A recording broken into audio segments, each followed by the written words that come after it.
To all beloved of God, have a blessed day. May God give you wealth. Praise be to God.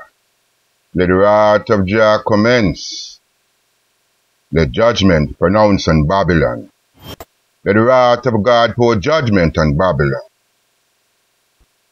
Blessed be to the Most High God. Be Igzee'abihier.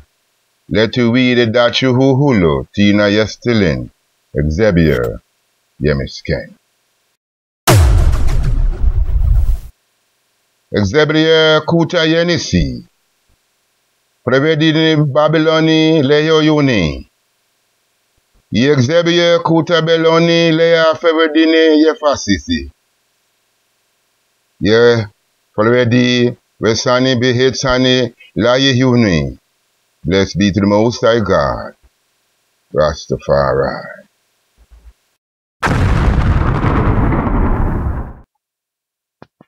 I here again come within the fullness of His Majesty Qedamawi, and here again reason within this topic, the glory of Zion and the enlightenment of God. But before I go into this topic, let me give thanks to all beloved. Bless all sons and daughters of my Father. Bless them that bless themselves in Rastafari. Bless them that bless themselves in Kebra Selassie. Blessed be him, Negusa, Nagast, Qedamawi, Selassie, the Ityopiya. Blessed be him forevermore. Selah.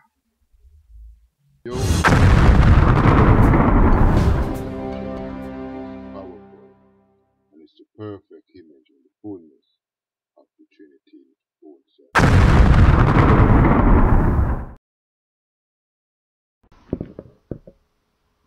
Blessed be Jah, Rastafari.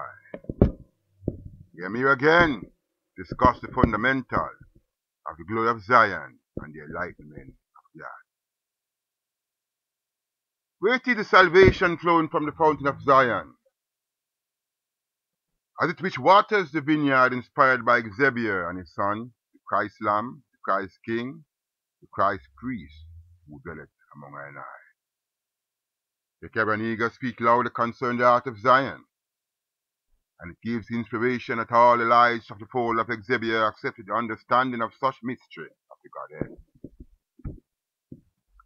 I open my heart to learning, and with this post, I take great opportunity to declare the glorious mystery of my Father, the Great Igzee'abihier. Blessed be him, Negusa Nagast, the Ityopiya, him Qedamawi, hayl Selassie. In reasoning about the glory of Zion, I will take great interest to give a review regarding the content within the Kebra Nagast. And the Kebra Nagast give great proof in this delight regarding the glory of Zion. And it says, the content of the Kebra Nagast says, in fact, the book opens with an interpretation and explanation of the 318 Orthodox.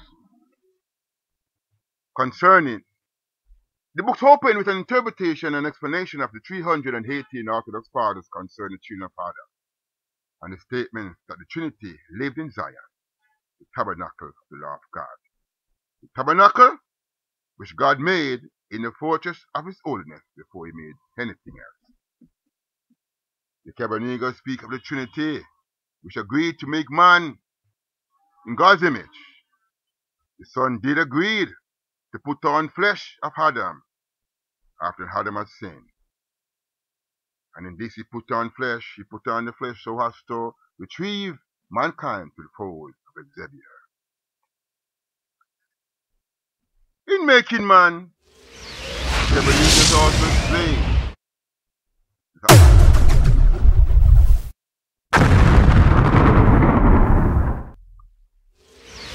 finding of man and creativity of man. Man did two things. Man began to praise the Most High God. Man began take the place of Satan. However, in chapter 11, we have another declaration by the 318 Orthodox Fathers. And it says, 1. It reasons to the fullness that the tabernacle of the law, which is the covenant, or which is the ark of the covenant, was created before heavens. It was created before the pillars, the seed, men, and angels. Kebra Nagast chapter 11 also explains that the glory of Zion, the ark of the covenant, was the abode of the Most High God. Number 3, it goes on and reasons within the fullness that the tabernacle, the ark of the covenant, the glory of Zion, and the abode of Igzee'abihier is on earth. The same Zion wherein God dwelt in heaven before the creation, it is on earth. Chapter 17 describes the glory of Zion, and describe the glory of Zion as a tabernacle, the ark of the covenant. And it says that the Most High brought down a form of the glory of Zion and showed it unto Moses, and how the Moses to make a copy of it. One should go and read the Kebra Nagast for themselves. It's a known fact, as with the knowledge taken from the Kebra Nagast, it shows that the tabernacle of God and Zion is one and same. Tabernacle cannot exist without Zion, and Zion cannot exist without the tabernacle of God. And the reason for it is that the Trinity lived in Zion, the tabernacle of the law of God, which God made in the portrait of His holiness before He made anything else. With understanding, it gives reasoning that wheresoever the tabernacle takes residence, that's Zion, the heart of Zion. Then in understanding, one should understand in the act of the fullness of the chronicles of the kings, according to the 6th canon version, that the temple and city of David indeed depicting Zion, since the ark of the covenant dwells within that fullness. Therefore, the Kebra Nagast is continuous with the book of Enoch. It is continuous with the 6th canon version. It is more above the 6th canon version given by mankind. I must first remind all ones and ones about the great revelation given unto John on the Isle of Patmos, where a thing was revealed unto him, John, regarding the divine aspect of the coming Messiah and his existence on earth with man. The book of Revelation gives a light saying, and the book of Revelation 21, 3-4, speaking this wise, and it says, and I heard a great voice out of heaven saying, behold, the tabernacle of God is with men, and He will dwell with them, and they shall be His people, and God Himself shall dwell with mankind and be their God. How great and how revelation this is, how revealing this is, that the tabernacle which God had made, that Zion, that the Trinity dwells, after He had brought it down and showed it unto Moses, and Moses had built a copy of it. The book of Revelation speaks on this wise, that the Trinity who dwell in Zion, the tabernacle that Jah dwells, the tabernacle that He had made before He made anything else, it shall come down as man and dwell with I and I, and it shall be our God, and we shall be His people. In that the tabernacle of God now becomes an earthly domain, it's natural that the Son within the Trinity becomes man, yet above man, being Son of man, yet Son of God. This is natural. If the tabernacle become a domain on earth, and the Trinity lives in Zion, and Zion and the tabernacle is one and the same, therefore, the Trinity Himself would have to become man. The Son would take on the form, who enlighten the power of the Trinity, would have to become man, being son of man, yet son of God.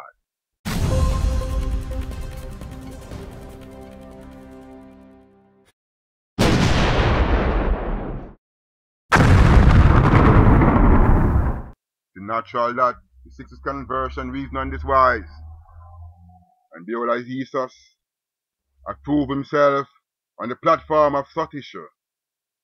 But then the tabernacle showed the reason that, according to the oracle, this three advent, that the Messiah shall take unto himself the form of flesh, and prove to the world that the domain of Zion is man. Jah is glorious in all endeavors, and he wills what is to be. When the Igzee'abihier appear between the cherubim of the mercy seat, and it shows that the Son of Man must likewise attain the access of these two cherubims. The cherubims are ideal and act without prejudice, because it acts as a mediator between mankind and Igzee'abihier, creating that atmosphere of will for physical communication. Because the cherubims is that which is upon the mercy seats, is that what the Trinity appears between, is that what the abode of Igzee'abihier come before the high priest within the ark of the covenant and reason between the two cherubims. Therefore, it shows that the Son of Man must likewise attain the access of these two cherubims within the era of his manifestation. I must laugh, because it's knowingly truthful. As one bears witness, seeing Jah having the hidden in division, the voice of many thinking that I am against here, but my proof is within the Kebra Nagast, chapter 10, concerning Zion. Now, chapter 10 of the Kebra Nagast, when it speaks concerning Zion, it says in this wise, and I swear by myself, this is the voice of Igzee'abihier, the Most High God, the Elohim, and he's reasoning his wife and saying, putting the platform that he and Zion is one, and he says, and I swear by myself and by Zion, the tabernacle of my covenant, which I have created for the mercy seat and for the salvation of man. In the latter days I will make it come down to thy seed, that I will have pleasure in the offering of thy children upon earth, and the tabernacle of my covenant shall be with them forever. Now he's reasoning, he's talking about Zion, the tabernacle. He didn't leave out the fullness of the mercy seat which is the propitiation of mankind. And he's saying that he will let it come down, because this is the access of the power of the Trinity manifesting himself to mankind.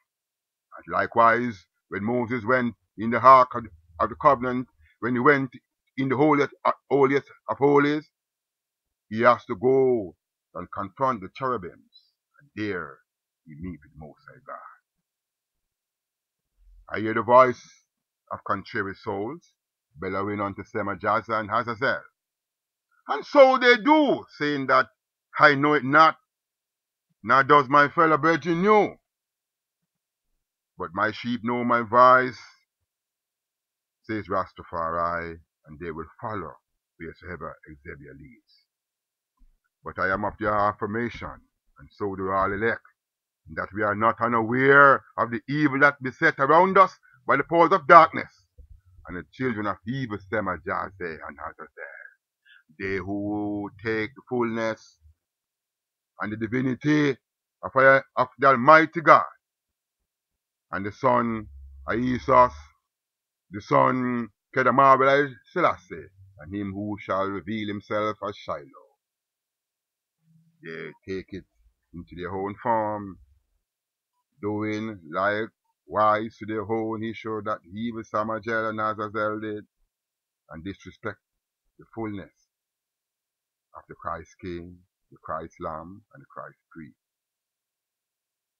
But I am of the affirmation, and so do all elect, that we are not aware of the evil that beset us by the powers of darkness and the children of evil Selassie and Hazazel. However, the book of Enoch ascribe to the conviction of the saints, and how the Messiah will reveal unto all elect. The book of the 60th Canon version speaks on this wise. When it refers, it says, "No man can come to me except the Father which had sent me draw him, and I will raise him again in the last days." John 6 verse 44 from King James Version. And what he is saying? That the three Adventists proven themselves. No one can be a witness. No one can claim the knowledge. And each Advent is a declaration of saving. Because many are they who say that they would have in the time of Jesus had not helped to crucify him. But yet when he came in the second Advent as the Christ King, they proved themselves as the entity of Azazel and Semajah. But many cling to the fold of the Christ King, the King of Kings, Qedamawi, Selassie. But when he shall come as Shiloh, as the Christ priest, then they shall prove themselves that they were not worthy, because they will not accept him. But as the Most High said, as the Christ Lamb speak in the 60th Canon version, John 6 verse 44, and he says, "No man can come to me except the Father which hath sent me draw him, and I will raise him up in the last days," meaning that he will be subject to all his followers, and they will have to accept when they hear his voice. With evidence, the Son of Man was hidden. Evidence proving that no man can come to the Son. The evidence had proven itself. The Son of Man was hidden from all heathens, including the son of perdition, but revealed to the babe and suckling. For confirmation of this knowledge, let one go into the book of Parables, chapter 62, verse 7 and 8, which says, "For from the beginning the Son of Man was hidden, and the Most High preserved him in the presence of his might, and revealed him to the elect. And the congregation of the elect and holy shall be sown, and all the elect shall stand before him on that day." Naturally it is, because Rastafari has taken unto himself and put his Son in his bosom, preserve him, and hide him from mere man, mortal man, carnal man. And he is preserved in the power of his witness, that he should be revealed unto them and those that were chosen. Therefore, how can one understand the fullness of Jah unless the fullness is given to such a one? I am a witness of him, Igzee'abihier, and my witness is true, as he teaches me all things that are a criteria for the inheritance of the throne of grace. I now speak on my own term regarding the two cherubim, as they are the portal that govern the gate of Zion, preparing the entrance for the Son of Man, as they had already done for the Christ Lamb and the Christ King. It shall also be done for the Christ priest. The Ark of the Covenant, being Zion, is of great importance to the Godhead, as it is a witness of just present to all sons and daughters of Igzee'abihier. We know, and it is a fact, that the Kebra Nagast speak and said that Trinity dwell in Zion. And Zion is abode with the two cherubims upon the Ark of the Covenant, which is the mercy seat. Paul within his ministry as a witness sought to speak on the fullness of the Ark of the Covenant, but did not count it a possibility to disclose the mystery during his writing of the epistle of the book of Hebrews. The 60th Canon version proclaimed the words of Paul when he said, it reasoned in this wise by saying, "The Ark of the Covenant overlaid round about with gold, wherein was the golden pot that had manna, and Aaron's rod that budded, and the tables of the covenant, and over it the cherubims of glory, overshadowing the mercy seat, of which we cannot now speak particularly." That was what Paul was saying, Hebrews 9 verse 46. He did not see it fit to speak about it. He did not see it fit to disclose the fullness of the mystery. The fullness continued to remain a mystery unto all flesh, up unto this day. However, Jah, his greatness, bestowed the fullness of his nature upon I and I, giving all elite the spirit to accept the truth regarding the two cherubim within the glorious Tabernacle of Zion, which is the Ark of the Covenant. Who and what does these two cherubim manifest? Who are they? What does it entails about the two cherubim? What are their manifestation? What is it saying? Who are they? The cherubims evidentially were the portal where the high priest would meet Igzee'abihier and make communion.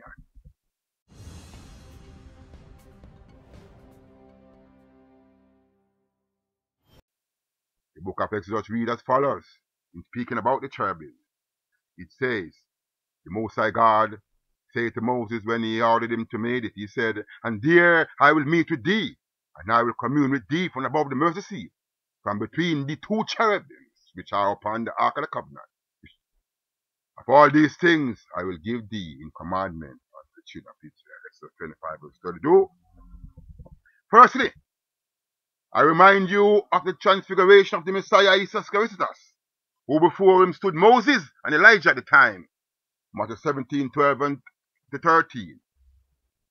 Many men, all ones and one, should remember the transfiguration in Matthew, in Mark, in Luke, when it refers to the Messiah, stood standing between Moses and Elijah.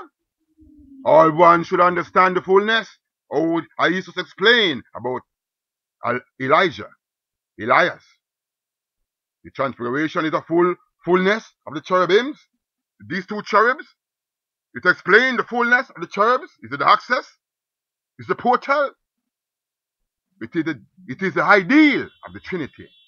Let me go back to the book of Malachi 4, referring to the coming of the Messiah. When it speaks of Moses and Elijah.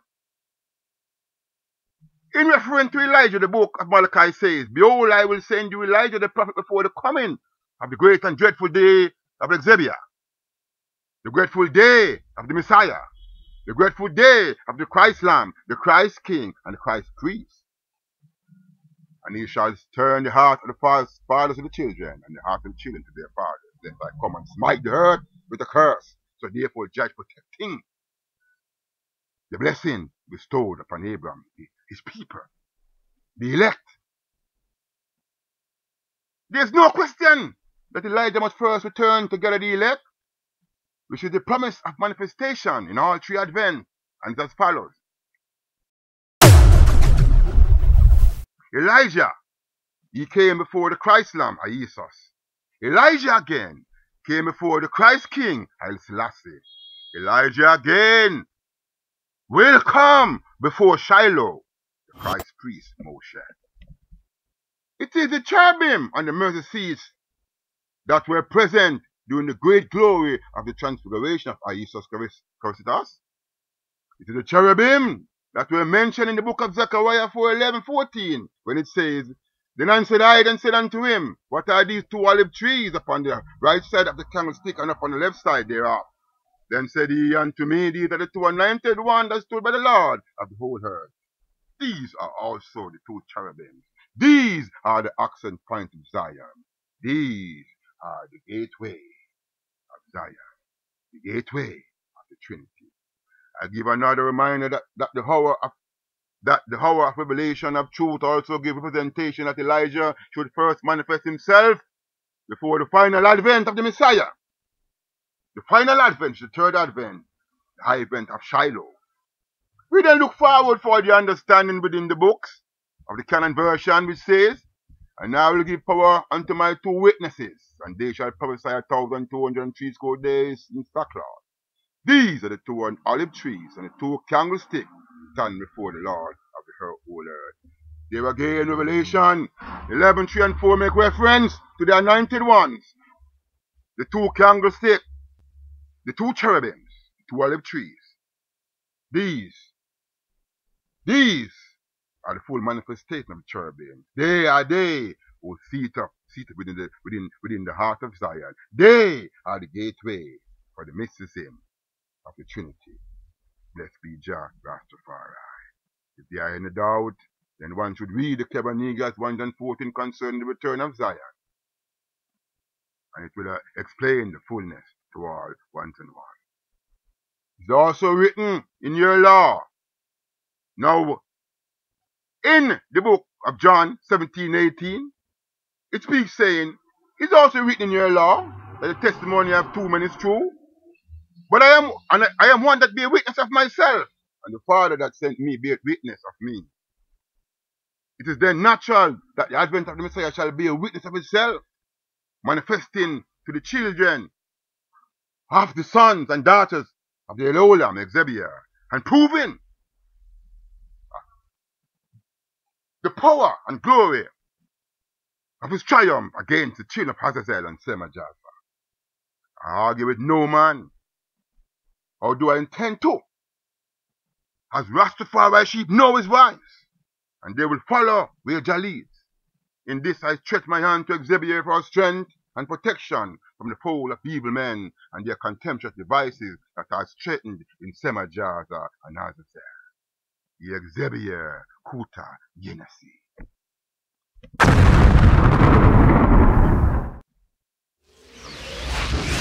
My words, spiritually and firm, because the acquittal of being accused by many is proven null and void by the throne of grace and glory of him that surround my being.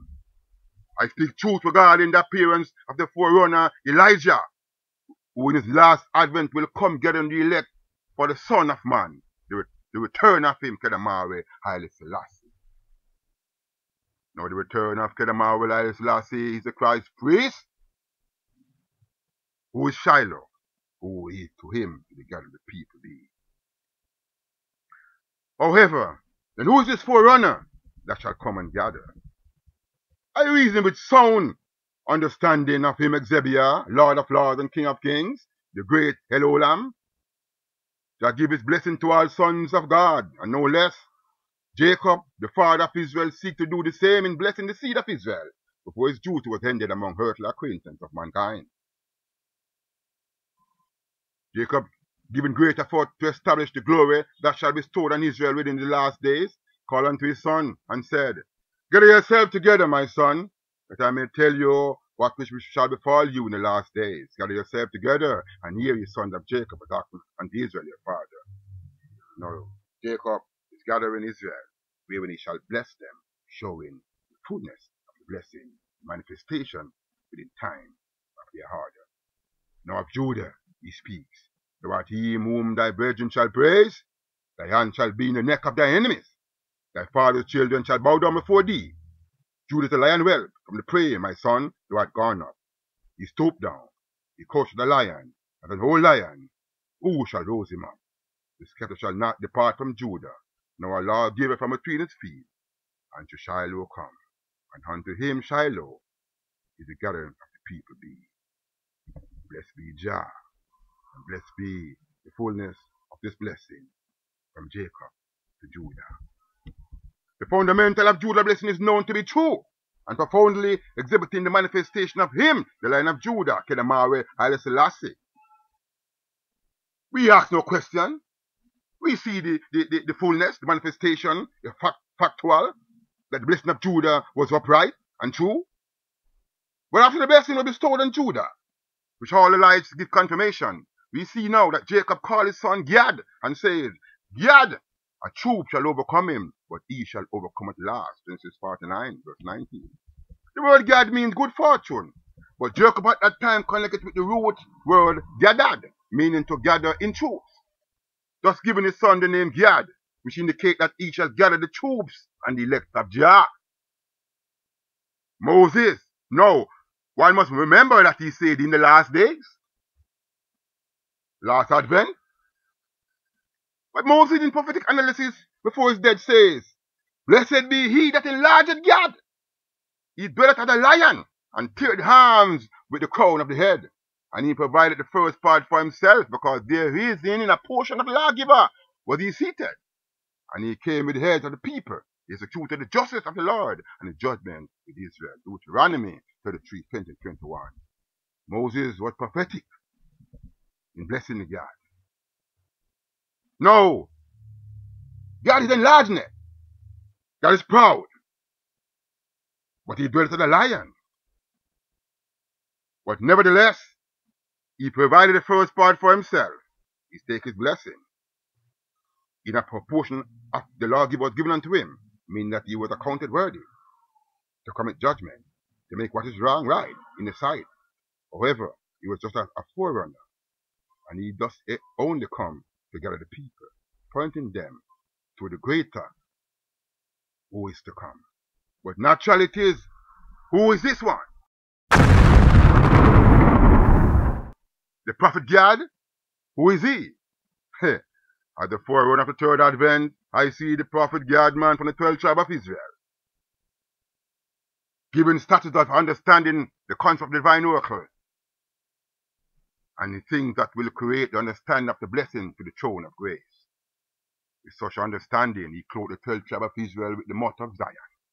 In all the light, more importantly, he sees himself a cub rather than a lion. Humble man is he. Blessed be the prophet GAD. He never taketh a blessing unto himself, but gives glory unto the Son of Man, him, Qedamawi, HAILE Selassie, and he who is to come.